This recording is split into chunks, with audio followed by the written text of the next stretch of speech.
محمود غزنوي رحمت الله علیه ډېر لوی مجاهد او پاک انسان تیر شوی دی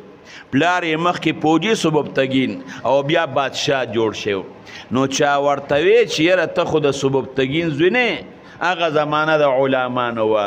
ته ماشوم وي او راکوټې وي غلام وي سبکتګین واغېشتې او دومره مینه یې درکړه لکه پلار چې زوی له ورکوي نو ته خو د هغه زوی نه